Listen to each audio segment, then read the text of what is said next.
Well, my first guest tonight has been called the rabbi to the Muslim world because of his research and work on Muslim-Jewish relations. Newsweek has named him one of America's top 50 rabbis. I'm happy to welcome tonight Rabbi Marc Schneier. Rabbi Schneier joins me tonight from New York City. Rabbi, it's good to have you on the day. With this agreement, there will be 3 Arab countries with diplomatic ties with Israel. Does this deal, does it make the Middle East a safer, more peaceful region? I know this will have a domino effect on other Gulf states. I've always predicted that by 2020, we would see one of the Arabian Gulf states establishing relations with Israel. Right behind UAE is Saudi Arabia, Bahrain, Qatar, Oman, Kuwait's behind them. I know that in life there are, you need tension to make a deal.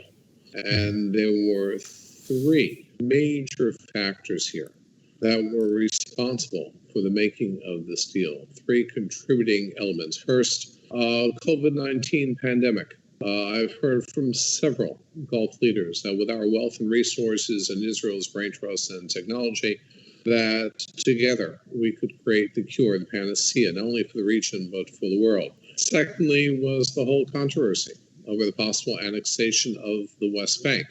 What the Emirates did today is they saved the 2-state solution. And why I consider this a tremendous opportunity and victory for the Palestinians. The fact that there will be discussions now of a 2-state solution. And third, you always have the ongoing existentialist threat coming from Iran. But it was these 3 contributing elements that created the tension to make this historic today. Jordan apparently does not see it the way you do, Rabbi. Today, the government of Jordan said that the region will move towards a just peace if Israel sees this deal as a step towards returning to the borders of 1967. Do you believe that an Israel led by Benjamin Netanyahu sees it that way? Absolutely not. I don't even think the Gulf states see it that way.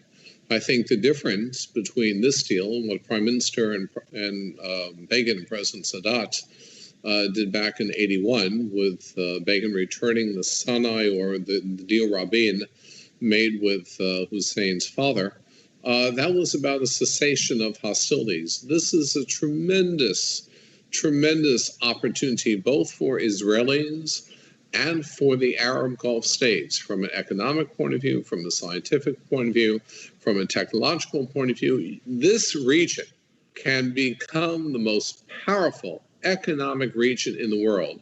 This is a deal of opportunity after opportunity. What a significant partnership. First led by UAE, as I mentioned, others will follow by the end of 2020, and it is an alliance that will only bring opportunity to the region. Well, where is the opportunity for the Palestinians in this? Look, I recall at the conference last year in Bahrain, the Peace to Prosperity Conference, where you had the Bahrainians hosting this conference, you had the Israelis, you had representatives from Saudi Arabia, from UAE, from Qatar, from other Arab Gulf states. And there is no question that the Gulf states today recognize they have skin in the game in terms of bringing about a final reconciliation between Israelis and Palestinians, particularly in the arena of economics. You know, this could bring great economic empowerment opportunities to Palestinians. And that's really the name of the game. You should know that giving up this annexation is very consistent with an overriding principle in Jewish history, in Judaism, among Jewish people, that the one discipline that transcends all others is the pursuit of peace, even if it means giving up land. Even if it means giving up land, it's all about the pursuit of peace. But Israel's not giving up land, Rabbi. I mean, Israel is agreeing to suspend any further annexations in the West Bank, but it already controls most of the West Bank, and it's not agreeing to give up any territory that it's already in control of. Right, but these are the lands that it captured, in battle in '67.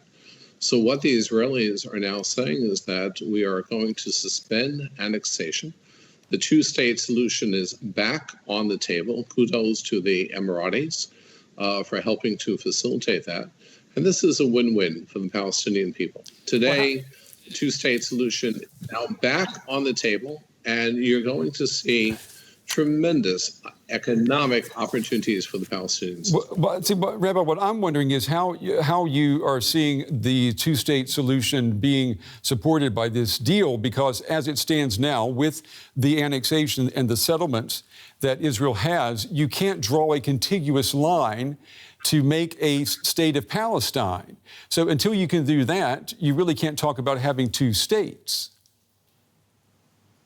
Of course you can, because there's always, and even in the Saudi Peace Initiative of 2002, there was a principle there of swapping, different pieces of land, taking parts of the Negev to make up for the loss of land in terms of the West Bank. If there's a will, there's a way. Today, what has been made very, very clear on the part of Israel and the Gulf, that there is a real desire to bring about peace in the region, peace that would also greatly benefit the Palestinian people. It's a day of great celebration, and I'm telling you that I know that in the coming months you will see other Gulf states following in the same pattern. Before we run out of time, let me ask you about Iran. You say that Iran is one of the reasons why the UAE and Israel have come together. What has changed about the role of Iran in the region?